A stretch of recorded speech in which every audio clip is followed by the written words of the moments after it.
said you guys were basically stealing people's stuff and not paying them, and then he wound up murdered.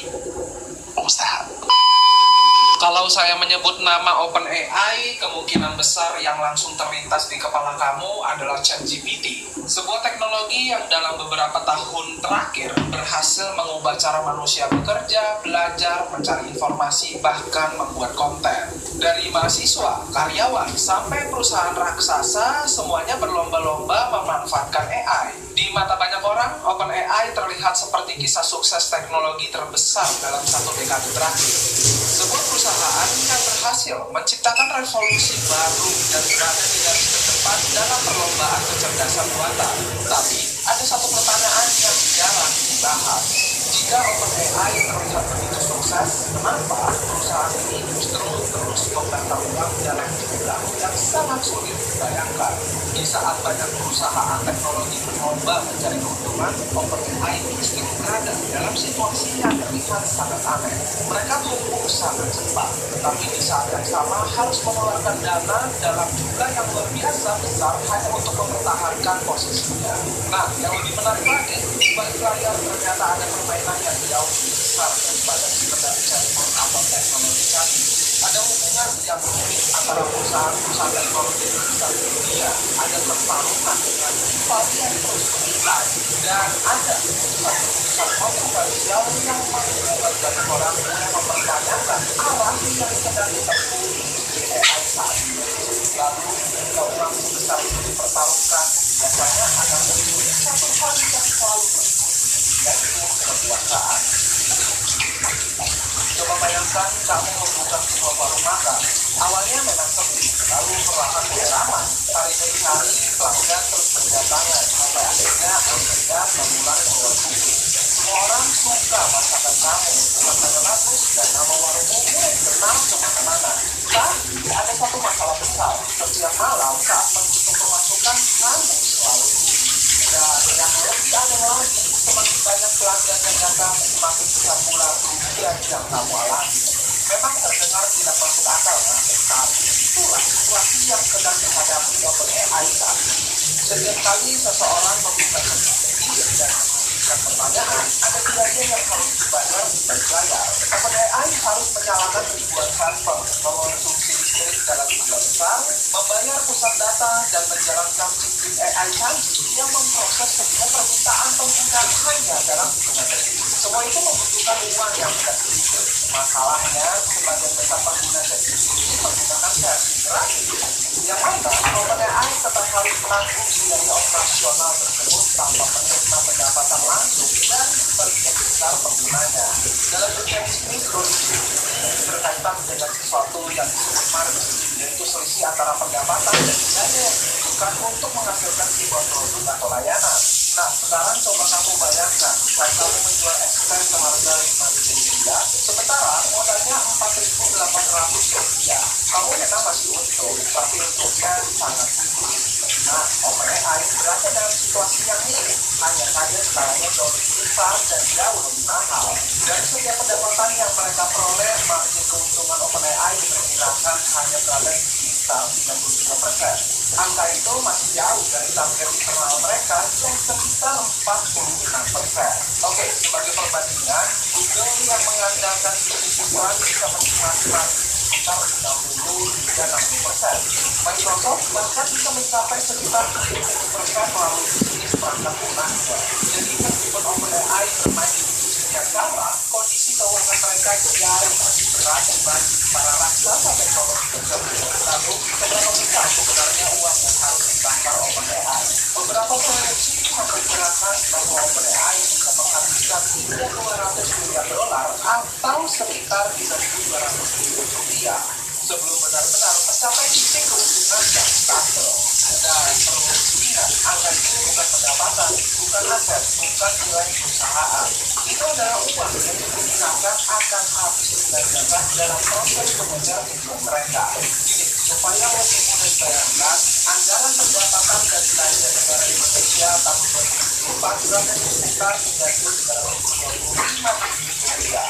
Dengan kata lain, proyeksi uang yang akan dibakar OpenAI OpenAI hampir setara dengan seluruh biaya yang digunakan di Indonesia untuk menjalankan negara selama 1 tahun penuh. Dan ini tentu saja muncul pertanyaan, memangnya perusahaan teknologi yang lebih besar itu sesuatu yang aneh? Sebenarnya tidak juga.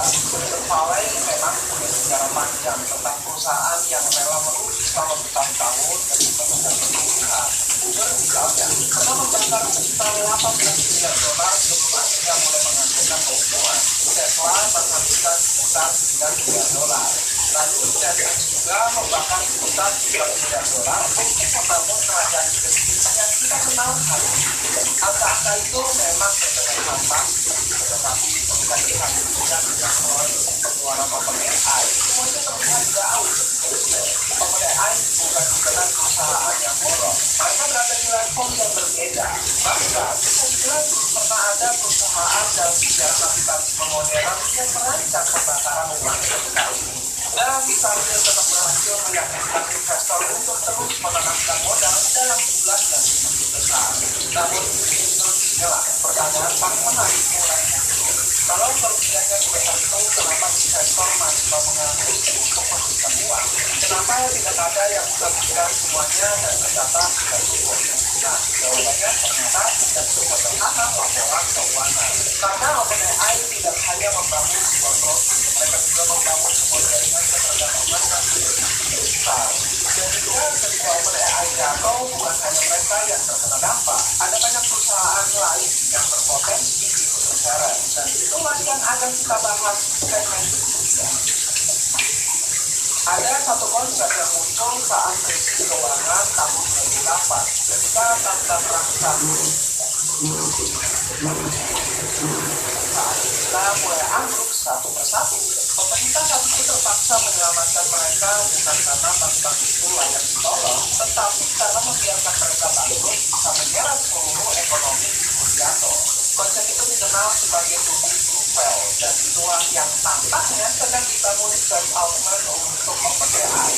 Caranya bukan dengan menunjukkan laporan keuangan yang sehat, melainkan dengan membangun ekosistem di mana para raksasa teknologi saling bergantung satu sama lain melalui OpenAI sebagai pusatnya.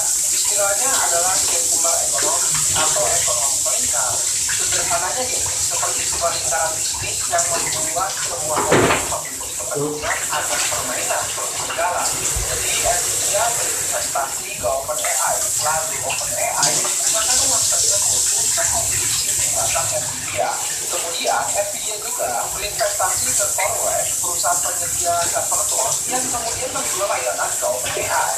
Sementara itu, Microsoft menanamkan dana besar ke OpenAI, lalu OpenAI membeli layanan cloud Microsoft. Setelah itu, Microsoft membeli lebih banyak chip dari Nvidia. Ya, disitulah uangnya terus berputar di dalam lingkaran yang sama. Akibatnya, semua pihak memiliki kepentingan langsung agar OpenAI tetap hidup. Jika OpenAI gagal, Nvidia kehilangan salah satu pembeli terbesarnya. Microsoft kehilangan pelanggan cloud terpentingnya. CoreWeave kehilangan sumber pendapatan utama. Karena itulah lebih masuk akal bagi mereka untuk terus mendukung OpenAI daripada membiarkannya hidup. Strategi ini terbukti berhasil. OpenAI berhasil mendapatkan pendanaan baru senilai 122 miliar dolar yang mendorong valuasi perusahaan hingga sekitar 852 miliar dolar. Angka yang luar biasa besar untuk perusahaan yang masih membakar uang dalam jumlah 400 ribu. Namun, di tengah euforia tersebut muncul ancaman yang mulai membuat OpenAI waspada. Namanya Anthropic, perusahaan pengganti cloud yang didirikan oleh mantan karyawan OpenAI sendiri, termasuk Dario Amodeo. You were at OpenAI, you famously helped create GPT-2 and kicked off a lot of the research doing large language models. Why did you choose OpenAI to implement Rocket? Mereka tidak membakar uang sebesar OpenAI dan berhasil membangun reputasi kuat di pasar korporasi.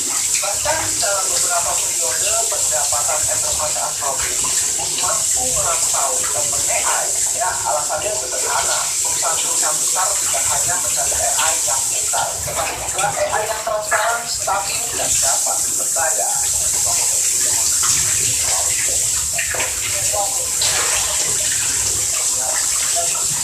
Sementara OpenAI mendominasi pasar umum melalui security atau dengan menggunakan suatu sistem itu menghasilkan uang paling besar.